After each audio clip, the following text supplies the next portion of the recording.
All right, well, thank you. I hope most of you had a chance to complete the poll. If not, it should only take a moment. But good afternoon, good morning, good evening, wherever you're calling from. Welcome to the Center for Disaster Philanthropy webinar, Violence Against Women and Girls in Disasters, How Funders Can Fill Funding Gaps. My name is Nicole Benham, and I'm the Vice President for Strategy and Innovation at CDP. I use she, her pronouns, and I'm honored today to be moderating this panel with such impressive speakers, and also around a topic that is, frankly, close to my heart.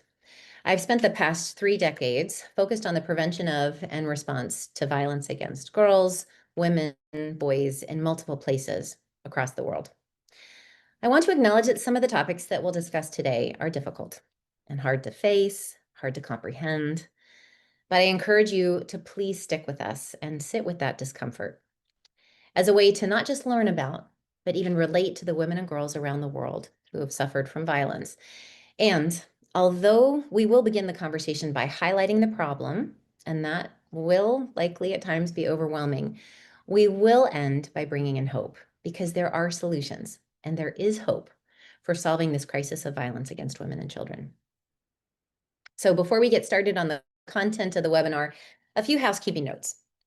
Live captioning is available now via Zoom. So click on the closed caption live transcript to access it, and it's available in multiple languages.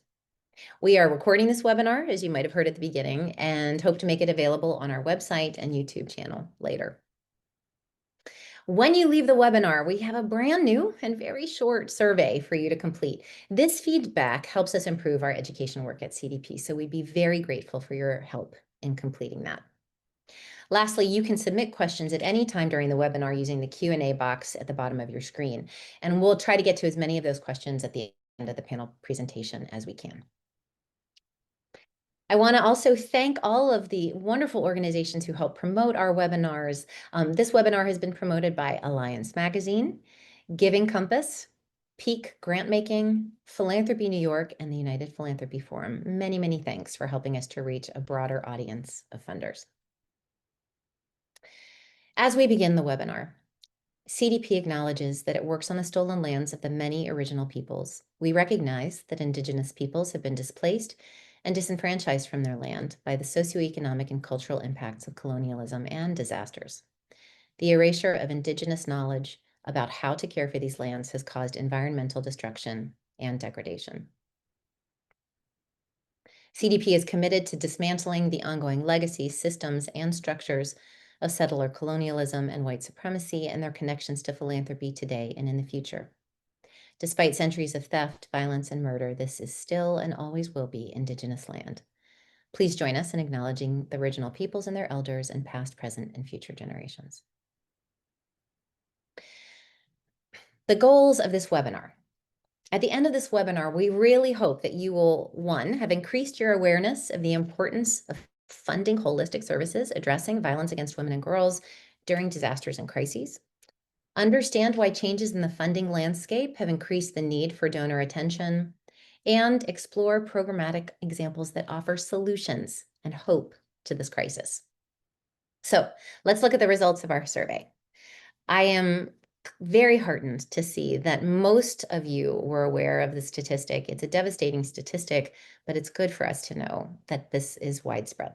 Violence against women and girls is widespread. It's not something that happens over there. It's something that happens, unfortunately, everywhere. For how confident are you that current funding levels are adequate? Ooh, not confident is a clear winner here. And we're going to talk briefly about some of that today. So yeah. And then how well do you feel? I'm really encouraged by the answer to this last question, that gender-based violence prevention has been integrated, at least partially integrated, into 43% of your organization's work. That's pretty amazing. That's a really encouraging poll result. So thank you very much for filling that out. It's always good for us to kind of get an understanding of the landscape of those who've joined us. So we're going to give you a little bit background. When we look at statistics for violence against women and girls, we see that rates of violence are incredibly high. If 1 in 3 women experience physical or sexual violence in their lifetime, that means that many of the women watching our webinar today and many of the women in your lives have also experienced physical or sexual violence or will at some point. That is disheartening. The climate crisis, we know the Spotlight Initiative has done studies that show that the climate crisis will make existing gender-based violence even more extreme. So by the end of the century, 1 in 10 cases of intimate partner violence will likely be linked to climate change, and most of this increase will be because of heat, extreme weather in the form of heat. We know also that conflict exacerbates violence against women and girls. As of May 2025, this past May, 300 million people need humanitarian aid, a number that has very likely grown since then. 70% of women in these humanitarian crises experience violence. So I want to outline the realities of what that looks like. In Sudan, in the crisis there, the scale and brutality of sexual violence has escalated. And around 12.1 million people, nearly 1 in 4, most of them women and girls, are now at risk of some form of gender-based violence. In DRC, it is estimated that a child is raped every 30 minutes. In Haiti, there was a 10-fold increase in sexual violence against children between 2023 and 2024, in just 1 year. And it's not just sexual violence that increases in a humanitarian disaster. Recent studies estimate that almost 40% of women and girls in conflict-affected settings have experienced intimate partner violence, or domestic violence, as it's sometimes called. So with that, it's my honor to introduce our special guests. I'm so grateful that they were willing to join us today, and I'm looking forward to talking with them. First, Abigail, or Abby Erickson, is the chief of the UN Trust Fund to End Violence Against Women and Girls. She leads its strategic vision to support women's rights organizations in ending violence against women and girls worldwide. Abby has been a strong advocate for many years for ending violence against women and girls, focusing on sexual and reproductive health and rights, gender equality, and gender-based violence prevention and response in both development and humanitarian settings. Thank you, Abby, for joining us. Manisha Mehta is the director of the Women's Rights Program at Wellspring Philanthropic Fund, where she oversees grant-making on preventing violence against women and girls, reproductive equity, economic justice, and supporting feminist movements. Welcome, Manisha. We're so glad you're here. And thank you both for sharing your expertise with us today. So with that, today we did want to offer a little bit of a different kind of webinar than what we often do at CDP. I'm switching roles to become something of a panelist along with Abby and Manisha, although I'm actually really most interested in hearing what they have to say. But we'll be asking questions of one another and engaging in dialogue and adding potentially to each other's answers rather than having a strict panel discussion. As I mentioned at the beginning, we're going to start with the problem. We're going to talk about what is the problem? Why is it a crisis? And why and how disasters and crises exacerbate violence against women and girls. So with that, I'm going to hand it over to Manisha to ask Abby a question. Great. Thank you, Nicole. Abby, UN Women helped produce the 2025 Gender Snapshot that was released in September. And one statistic in that report said that 676 million women and girls lived within 31 miles of a deadly conflict in 2024. Can you share with us what are the increased risks for violence against women and girls in a conflict setting? Thank you, Manisha, and thank you, Nicole, and hello, everyone. Yes, that's right, Manisha. That recent UN Women Gender Snapshot really makes the reality impossible to ignore. I also saw it phrased that this is basically 1/3 of the world's women and girls essentially living within that proximity of conflict.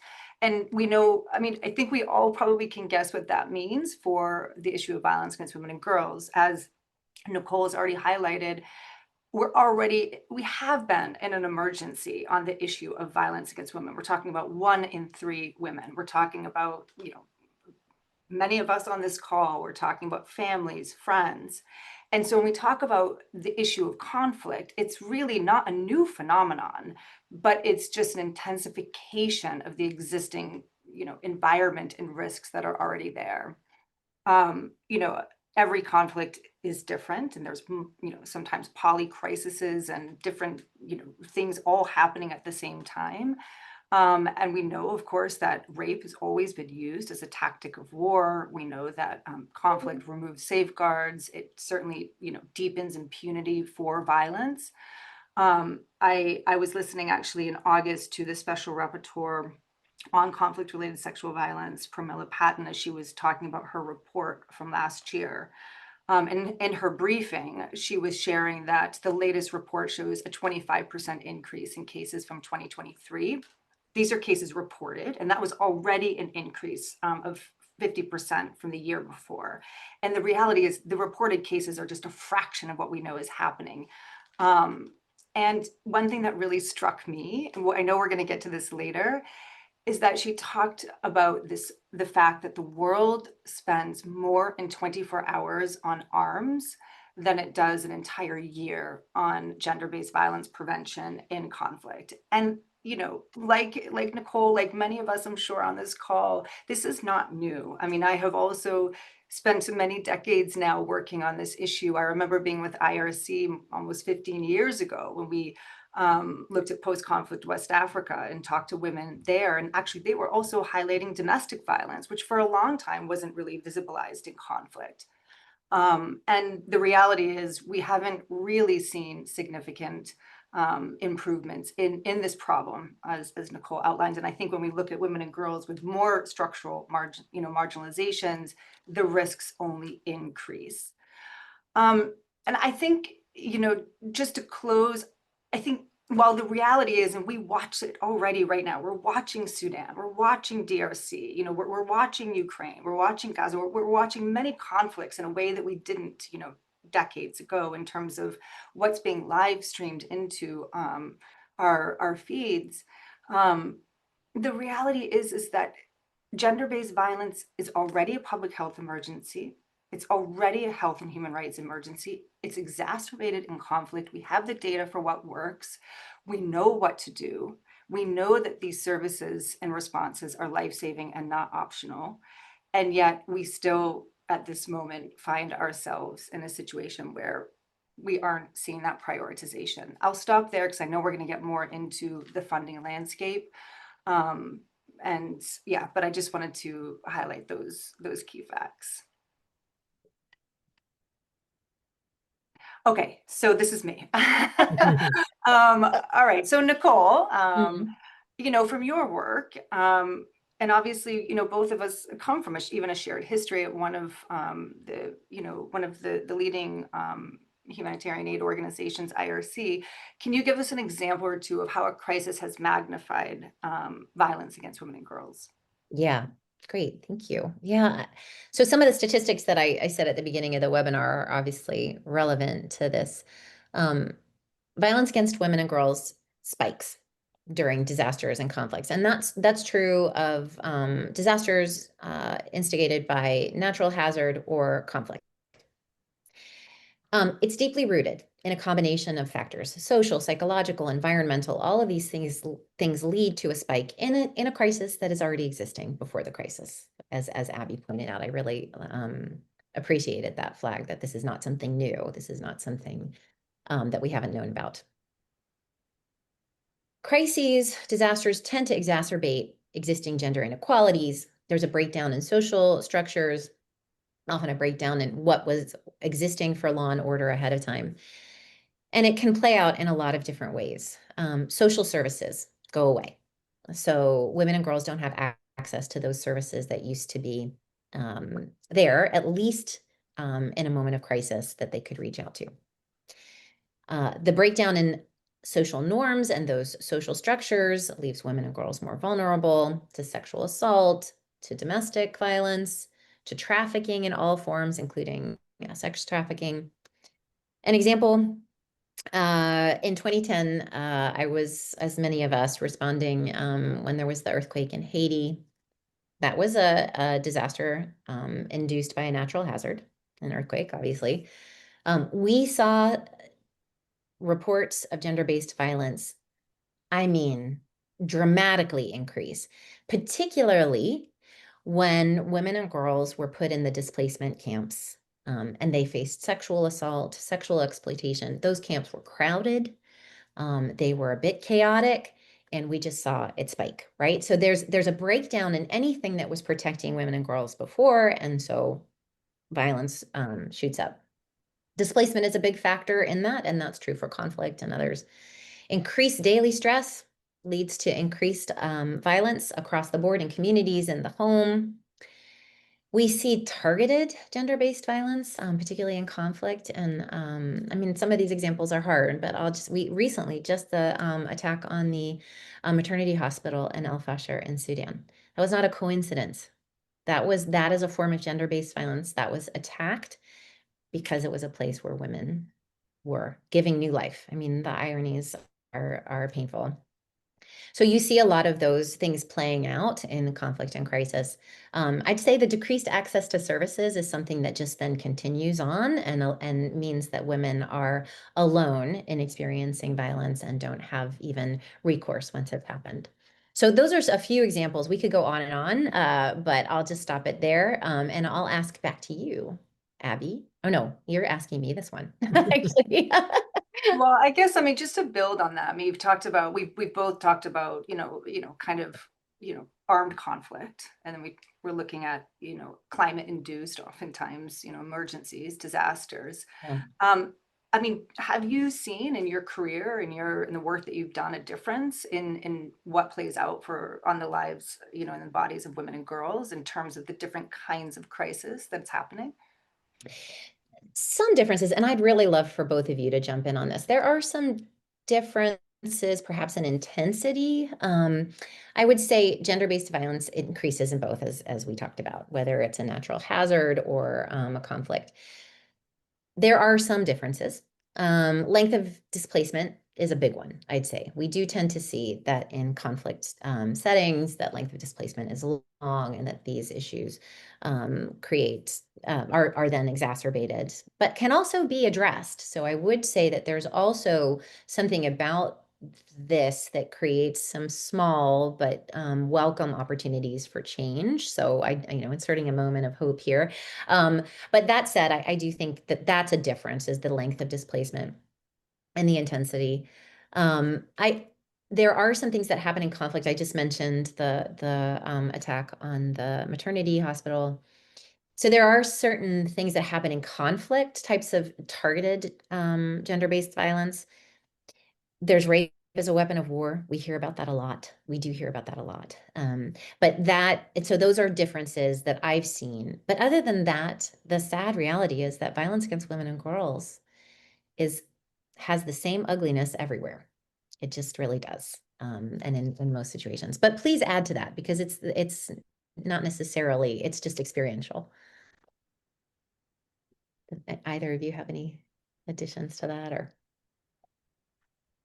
I mean, the only other thing I would add is that I do think and obviously this is very context dependent, but there are different opportunities to address violence against women and girls in these two different types of situations. And I think often the lead up to some of that is also different. Yes. I think that we're starting to get much more awareness about disaster-related violence against women and girls now, but I think often that is still kind of an emerging area, and people often don't associate gender-based violence related to disaster, and now, disasters caused by climate change. That's right. Yeah. And that statistic that we talked about at the beginning around heat. Right. And the sort of modeling or the predictions around heat and increases in IPV, intimate partner violence. So Manisha, let me turn to you then and ask, what are Sure. some of the longer term impacts of violence against women and girls that you've seen in your work? Not surprisingly, and I think sadly, the long-term impacts of violence against women and girls go far beyond the immediate trauma. Many survivors experience both short and long-term consequences on their physical, their sexual, their reproductive and mental health, and then also obviously on their personal and social well-being. And depending on the type of violence they've experienced, this can include untimed and unwanted pregnancies, sexually transmitted infections, pregnancy complications, and chronic conditions. Mental health impacts for survivors include PTSD, depression, anxiety, substance misuse, self-harm, suicidal behavior. And research has even indicated that intimate partner violence causes lasting damage in brain function and cognitive health. In fact, in 2025, The Guardian highlighted that women who are victims of domestic violence are at a higher risk of traumatic brain injury and mental health conditions for many years after the abuse has ended. And this doesn't just stop at the individual level. What you see is that it affects not only the survivor, but also her family, her children, her community broadly.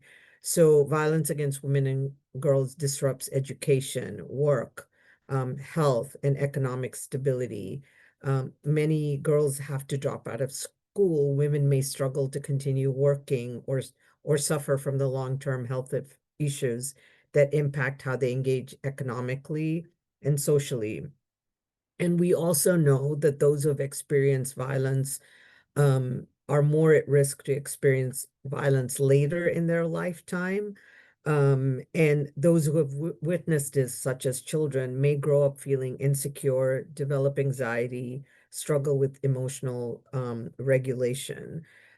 So studies have shown that these children are more likely to experience or perpetrate violence against women and girls themselves as adults because they see violence as a normal way of engaging or resolving conflict. So sadly, then the cycle of violence perpetuates itself. And then, as I think you have alluded to, in the, again, from the individual to the family, the communities then bear the burden through overwhelmed healthcare and social services with decreased economic mobility, etc. So it has impacts kind of holistically on the entire ecosystem.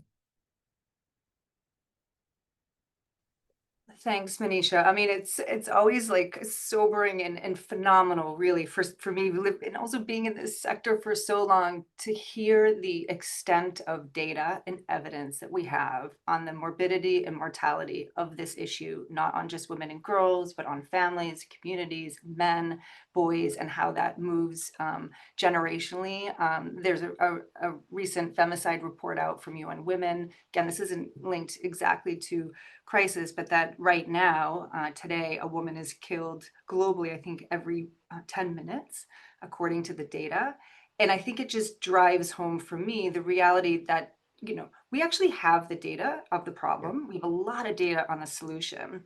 And I think we really need to talk about what is it that we prioritize truly, because even from government's perspective, I mean, there's also extensive studies looking at the economic benefits of investing in prevention and over time for economies. Anyway, but let's stay focused.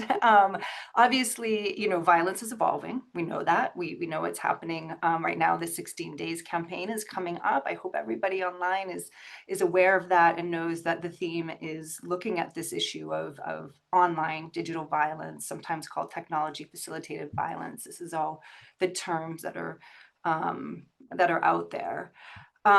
I mean, outside or maybe just to speak directly to the issue of digital violence, how do you see that, in terms of an evolution or other ways that, violence against women and girls is evolving right now?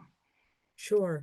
I'm sorry, I'm again the bearer of bad news or sad news, which is that the same types of violence against women and girls that we see, the sexual, the economic, the psychological, is now being adapted through technology and the use and rapidly evolving as technology evolves. And I think the lines between what we consider violence against women and girls now, and as Abby, you said, technology facilitated violence, it's a very, very fluid line. It can go from one to the other and back. So it's something that I think we're starting to understand more and more, and yet there's a lot of work to be done. I just want to very quickly share a definition of technology facilitated violence. And this is any act that is committed, assisted, aggravated, or amplified by the use of information and communication technology or other digital tools. It results in or is likely to result in physical, sexual, psychological, social, political, or economic harm or other infringements of rights and freedoms. So this now includes, newer forms of violence that many of you have probably heard about, such as doxing, cyber stalking, video or image abuse, coercive sexting, grooming, and online harassment or cyber obsessive pursuit.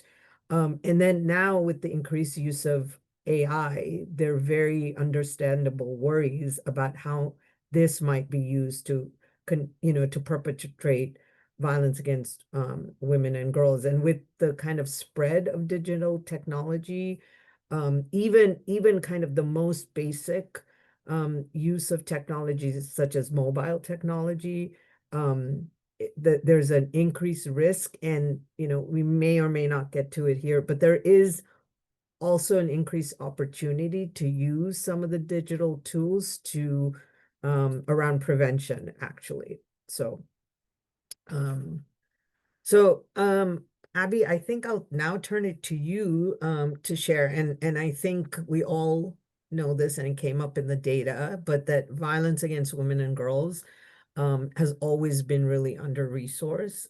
What is your sense now of what will happen as several governments are pulling out of this area? Or, you've probably seen that already start to happen.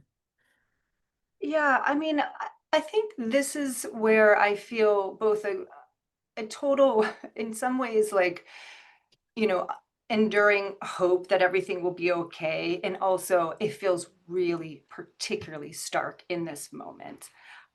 Because again, and I'm sorry for those listening if I'm being repetitive, that we're already like multiple billions of dollars short of the overall, kind of SDG and gender equality agenda in meeting those targets.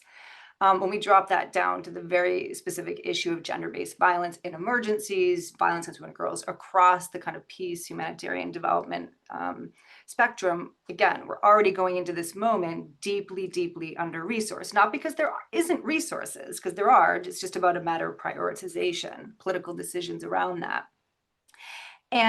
And so I'm concerned. And I'm also, the layer inning of that concern is specifically for women's rights organizations, for frontline civil society organizations. And I myself come from working in a domestic violence shelter in rural Maine. I then worked in, Southwest Colorado at a rape crisis center and in clinics, around the United States as a social worker. I know I'm watching those clinics and those shelters close. And we're really seeing that right now, because what is getting hit fastest and hardest are those right at the front lines. And that's women's rights organizations, that's front lines, service providers. So even as the chief of the trust fund, we have watched our own global cohort of grantees who we, went back to just to say, how is all of this affecting you? Your grant, we provide at least a 4-year, multi-year grant to partners. And many of them said, look, we're not sure we're going to make it another 6 months. We're seeing shelters that have been in place in countries, I'm not going to, for privacy and confidentiality, name them explicitly, but that have been well resourced, at risk of closure. And so I think we're looking at a situation where those frontline services now, which we really should have as a basic core, right? A basic core that should be there, are going from underfunded, really frankly, to just unfunded. And so that's a huge concern, because I think the decisions that we make right now, and again, I don't want to overplay the moment, but let's be real. I think what happens right now is either going to, kind of scale back the progress that we've made, or enable us really to move forward. And I remember hearing a colleague of mine say, the reality is that the progress that we've made, right, since Beijing, or in the last, because a lot of progress has been made around the issue of infrastructure, laws and policies on violence, that's been slow and steady, but that kind of reversal can happen in days. weeks and months, and that's what we're seeing. So I think, this also goes back to you as someone who's, in philanthropy. We know that no one can do it all, right? We're all responsible for how we look at sustainable financing, but certainly, philanthropy has a really critical role to play. And so it'd be good to hear from you, Manisha, like, how do you see philanthropy making a difference? Where do you see philanthropy coming into that kind of ecosystem of funders? Yeah, and just by philanthropy, here I'm talking about private foundations, corporate foundations, individual donors, anyone except probably governments. They're also funders, but I just want to articulate a Sure. little bit about the different roles that we play. There are a number of ways we can make a difference, and I think maybe this sounds too basic, but every dollar makes a difference in this case. And I think of this really as an ecosystem approach where everyone has a different role to play. And this role can be different depending on, where you're situated, what you can or cannot do, what your constraints are as a foundation, etc. Because I think gender-based violence or violence against women and girls is linked to so many issues that often what we're seeing, and I mean, we have a specific program on ending violence against women and girls. But if you look at our work on reproductive equity, you look at our work on racial justice, all the kind of range of issues, those groups inevitably will have to address violence against women and girls. It comes up in every way that you can think of. So I think one thing to think about is that often philanthropy can often do what governments or other types of donors may not be able to do. They can fund support for survivors on the ground. They can fund support for the types of groups, Abby, you were mentioning, women's rights organizations. They can invest in kind of current evidence-based programs to prevent violence and respond to violence, as well as really test innovative strategies, including contributing to the evidence base around what works. I mean, we have, when I started in this field many, many years ago, the data had just come out around the 1 in 3, and we actually did not know what works to prevent violence. We're in a very, very different case now. And I think that's in part a lot to different types of donors who said, let's try to figure out what works. Yeah. So I think that's that. They can deploy funding faster and with fewer restrictions so that we can do this in very, very short timeframes. I have very different constraints than a government might have. And so I can do this quicker, testing quicker, adapting faster. And they can fund the infrastructure of the field. The UN Trust Fund, for example, is part of that infrastructure, but basically the organizations that exist, that do the and they do the advocacy, that do the programming in the field. And however, the one place they may not be best placed is to scale up programs. And that's where I think, importantly, the governments come in and the linkages with governments come in. And so we, for example, have worked very explicitly with governments to say, okay, we will do this so that you can then scale it up and deploy funding in different ways that we can. But again, I think just to kind of end this, to say we can't do everything, not any institution can't do that. But I think there are very specific roles that each of us can play, and we can actually create those partnerships very early on. So That's right. yeah.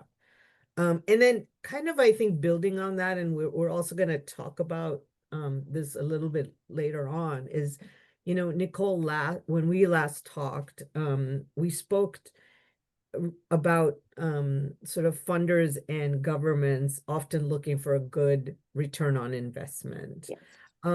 can you share a little bit about what you feel funders can invest in that is going to give them a good ROI? Yeah, I love this is where we switch to so ROI.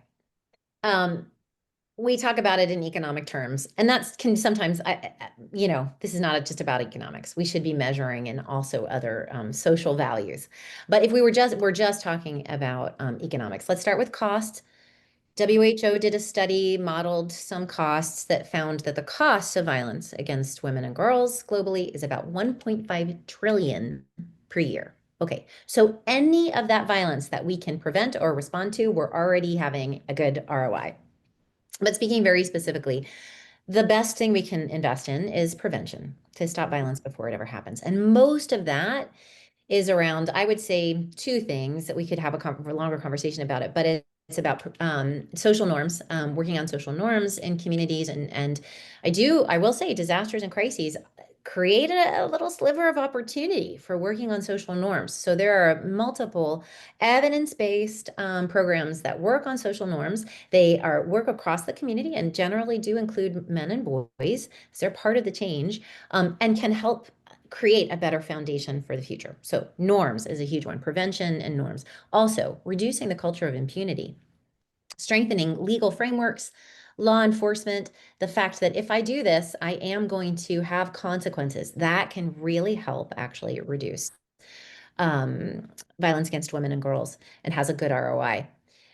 There are a lot of really interesting studies about supporting holistic services. So a lot of times we go, oh, it's so expensive. Why are we doing all these? No, it's not expensive. There's a very recent study that came out in the UK, I think, but it said that for every dollar invested in women's economic participation and in holistic services for women, you get $8 in return. That's an amazing ROI. An amazing ROI. So there are a lot of programs out there. We're kind of running out of time, but there are a lot of programs out there that can really, I mean, we can share more evidence after the webinar, but this is a problem with solutions. I just want us all to walk away with nothing else. You may not have them right at the tip of your fingers, right? Because I think a lot of times we think education, we have an image of a solution. We have health, we have an image of a solution. Maybe some of the solutions for ending violence against women and girls are not as intuitive, but that doesn't mean they don't exist. They do exist. Okay, getting off my soapbox here. I'm going to ask Abby. One of the funders actually asked before the webinar, what are the most effective ways that philanthropy can fund long-term prevention of violence against women in emergencies? Yeah, it's hard not to go to some of these soapboxes, I know. But I guess just to say, I think first and foremost, just to first of all acknowledge like it's central to everything you're already doing. I mean, I would really be curious to hear the portfolios of the funders on this call, and just to hear about what you're resourcing. And my guess, and Manisha, you spoke about this, is that different issues that you might be working on, whether they're social justice issues, whether they're public health issues, whether it's kind of democracy and rights issues. Violence it plays a central role in all of our lives. And this is not just as victims and survivors, also as perpetrators, as witnesses, as, at times, having multiple, of those kinds of identities in any one person. And so I think for all of us, it's a social problem, it's a health problem. And so it's going to impact anything that you're doing. And so I also loved hearing that 43% of the group was really looking at it. And I think just going back to this is predictable, it's measurable now. I mean, Manisha, as you said, when you were starting out, the 1 in 3, we didn't know. I mean, not only do we have a lot more information about what's happening, across the board in terms of violence, but we also have a lot more information of what works. And I think, if we really thought about emergencies and disaster response in the same way that we thought about prevention of diseases, same way we think about urgency around sanitation, the same urgency that we think about with water in food, we have to understand that this is also an immediate emergency for women and girls. I mean, I have worked in so many active conflicts and crisis settings, and there has been nothing in place, no risk mitigation in place. I mean, I'm not going to again name the country, but take X place where there's a evacuation center and girls are staying there who are 15 years old. And we're talking about where's our GBV preparedness plan? And I have to say, well, let's have them take their pantyhose and put both legs in and wrap that up. you know, around their waist, because that's difficult, you know, for someone to get into. I mean, this is unacceptable. We actually have so many tools around risk mitigation. We know what works to prevent. And I would say for funders, we have to understand that when you're in the middle of an emergency, you're going to be doing basic risk mitigation. Again, there's lots of tools across sectors, but the long-term prevention work is actually systems level, and it actually goes up and down from the conflict, post-conflict, to development, to back to maybe conflict, to into peace for a little bit, to back to, you know, post-conflict. And that there's a way to work with women's rights organizations and frankly, lots of levels of government to systematically build systems. And once we can stop thinking about this issue in acronyms, you know, GBVIE is this, and then ending violence against women and girls is here. It's actually, you know, all happening on different days, and there's systems over time that we need to look at and build. And I think that's really important to how we, you know, ultimately prevent reoccurrence, but also that getting upstream and preventing it from the very start.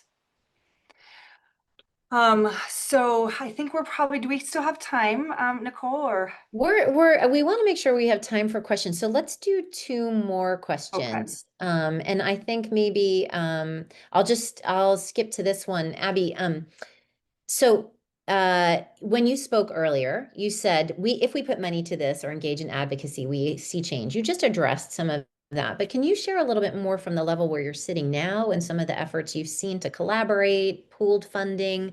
What are the different ways that we can come together to work on this issue?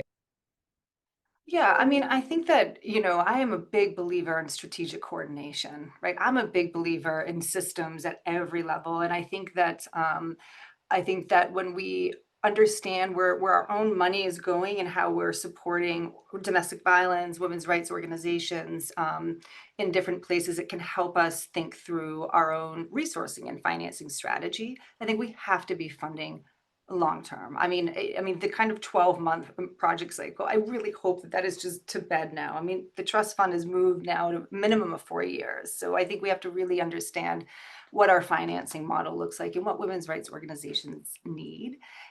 And really, I think that we have to envision, and I mean, I am going to go back to women's rights in frontline organizations, because they have to be envisioned as part of the infrastructure of emergency preparedness. It is the infrastructure. In so many places I have seen disasters. And who is there? It is the women's rights organization, regardless of whether or not they have funding. And frankly, I thank all of them from the deepest, you know, part of my heart, because I mean, they are the ones holding so many lives together. And I think that we have to, yeah, I mean, we have to look at ourselves and the countries that we are in, or that we're resourcing, or the areas that we're resourcing, not as piecemeal, you know, really comprehensively, holistically, so that we have a better sense of what's going on and can help make strategic decisions. Yeah, so these are some of the things that I know are really activated right now, actually, in this time, because I think also when there's a concern of even more constriction of resources, you know, kind of it sharpens our focus of, okay, how do we really think collectively? And I love that kind of mindset. That's great, Abby. It's really encouraging to hear that and how we can all come together. I'm gonna ask one more question of Manisha, and then we're gonna go to the Q&A. Manisha, you've been working on this issue as a donor for years. I mean, for years, not 4 years, for years. How do we raise this issue with donors? Some seem maybe afraid to talk about it or afraid to fund it. How can we mobilize more philanthropy to focus on this issue? Thanks, and I'm glad you're asking me this, because I think I want to make a couple of points here. First, I think, is that we need to continue highlighting still how many women and girls are impacted.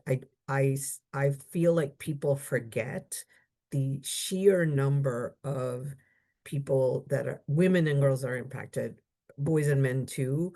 And you know, including how many of us have been survivors in some form, just if you think about your personal life as well. And then second, I think we need to move beyond understanding that this is not an individual issue alone. It has an impact on multiple impacts on children, families, communities, nations. So it's, you know, if this was any other issue that didn't have a focus around sort of women and girls, perhaps, and had this long and complicated impact, I wonder whether we would all galvanize more around addressing it.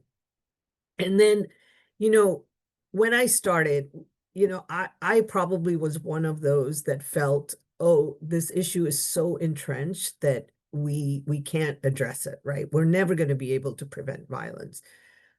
I think you've all said it, and I cannot like emphasize it enough. We have data to show that we can prevent violence, that we can both sort of even the first, like preventing from happening, and if a woman has experienced it, sort of what we call secondary prevention, so that she doesn't experience it again. We have the data, we know what works. And so that's second. All we need is a collective commitment to resource this at scale. That's what we don't have. And then the last, and Nicole, I think you mentioned it, is the return on investment, because I think it's important to point out that if you invest $1, you're not just changing her life now, you're changing her life in her entire lifetime, and not just for her, but for, again, her children, her family, her community. So it has this multiplier effect that I think often we don't emphasize enough. And there's studies trying to show like what that multiplier effect is. And I think that we'll get there. Just a joke around economists, they want to get it perfectly right. So I think that's why we're still struggling to show that, but it is being worked on. So I think to say we have the evidence and your return on investment is going to be high if you invest in this issue. So I'll stop there. It's a complex issue, so the results from an economic perspective are complex, but that doesn't mean we all know the return on investment is high. Okay, with that, I want to transition us to questions. There were a couple of good questions that came through in the Q&A that I'd like to just open up to all of us. The first one is around sexual misconduct by aid workers. I actually think I think that there's been quite a bit done since 2018. The person asks, what can we do to stop this and to address this issue? So either one of you, can you talk a little bit about some of the safeguarding efforts that have been taken on across organizations? I think maybe Abby, I'll turn it over to you, Oh. given your particular experience around that. Sure. Yeah. Thank you for whoever raised this. It's a critically important point because we also know, I mean, we're all existing constantly in different domains of power, right? Humanitarian aid actors, particularly the ones that are flying in, but also if you're there, right? If you've got food, if you've got water, if you've got essential goods, then you are in a position where you're at risk of abuse of power. This is something that obviously is deeply recognized by the humanitarian aid system on all stakeholders alike, and of course the UN and others. And there are, extensive efforts to prevent sexual harassment and abuse and other forms of inappropriate sexual misconduct in the context of humanitarian action. These are very specific codes of conduct that exist. These are very explicit behaviors that are absolutely forbidden. And there are now safer, I'll say, ways to report that kind of abuse. And there are channels for how that gets handled in two ways for a survivor. One is how it gets handled vis-a-vis the humanitarian worker itself, and how you handle safe and confidential reporting within an institution. And I personally actually been involved in some of these.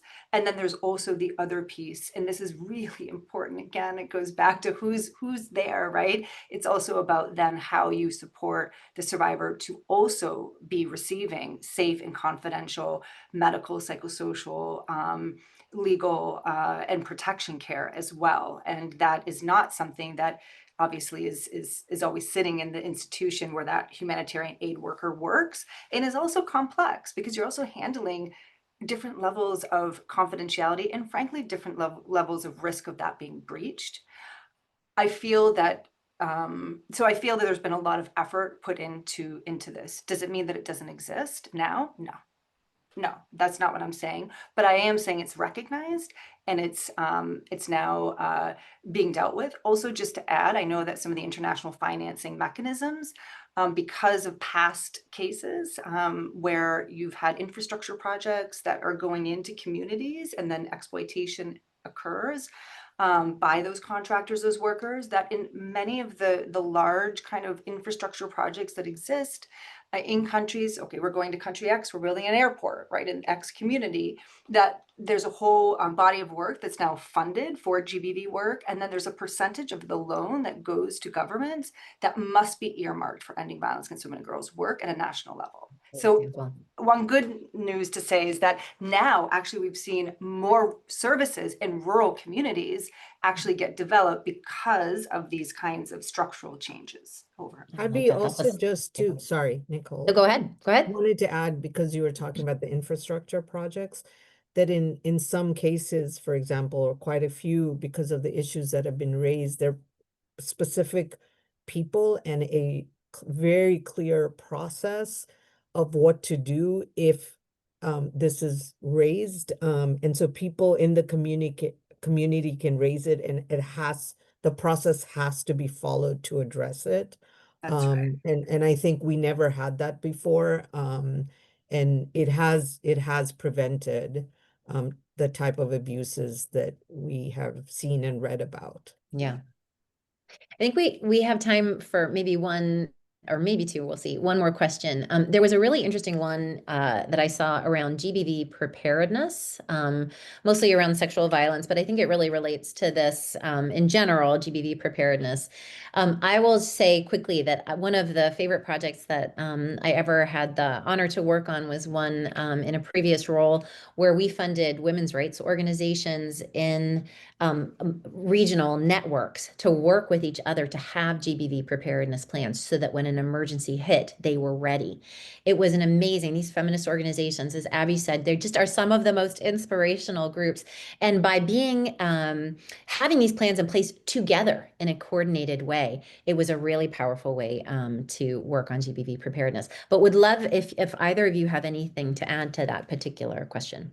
Yeah, I think you're seeing it even more now, that groups are coming together around, for example, there's some really interesting work happening around climate, for example, because many of these organizations and the type, I think Nicole and Abby, you've both talked about that, climate wasn't even an issue they were addressing, and then they're starting to see the impacts that it has been having on their communities, so have started integrating this and then started to work collectively to say sort of what can we do versus, kind of almost linking that up. And I think even more importantly, or equally importantly, advocating with their governments around the resources that need to be provided for preparedness. I think we also had some really valuable experience around COVID, where Yes. groups had to, because violence rates against women and girls increased during that time, and where groups actually had to go back and forth between the core work and responding to that.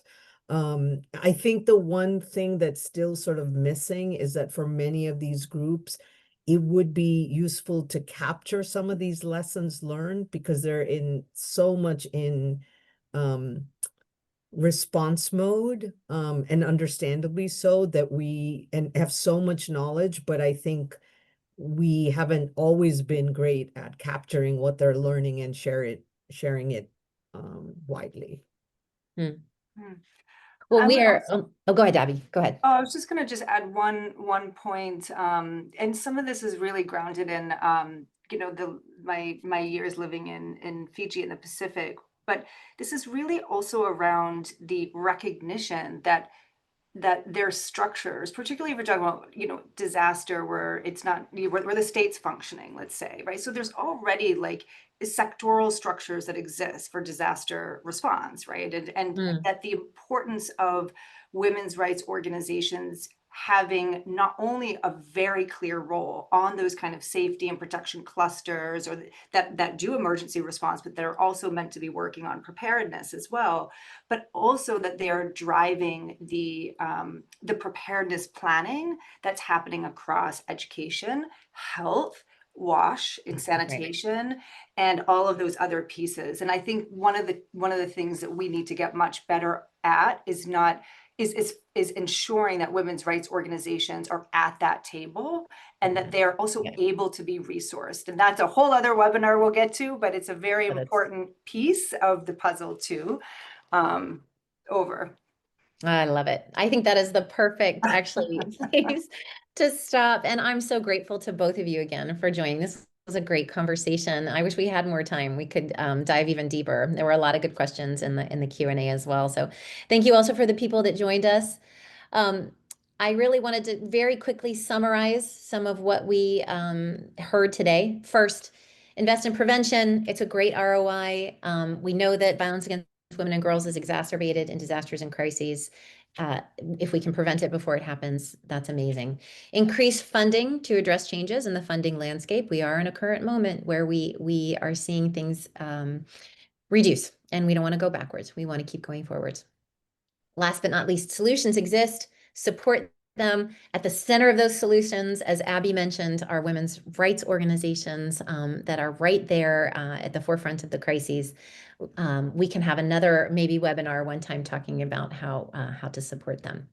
So this webinar is just one of CDP's many education and knowledge offerings. We provide weekly disaster updates, comprehensive disaster profiles, and issue insights that cover U.S. and international disaster topics.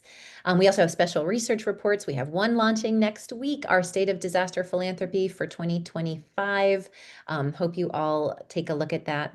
We also have expert advisory services. We have a team that can partner with donors who seek customized assistance with their disaster giving strategies. We have coalition building services, which provide support, coordination, and leadership to mobilize philanthropy on equitable disaster recovery. So visit our website, see all that we have there, and learn also about our collaborative funds. So I'm afraid that's all the time that we have today. Thank you to our co-promoters and to Abby and Manisha. Really thank you for sharing your insights with us. Please do take a moment to complete our post-webinar survey. Let us know what you liked, what you'd like to see in future webinars, and it should pop up automatically when you exit the webinar. If you have questions or thoughts that were not addressed during today's webinar, please email them to Tanya at the email is webinars@disasterphilanthropy.org. So thank you all so much for joining us, and have a great day.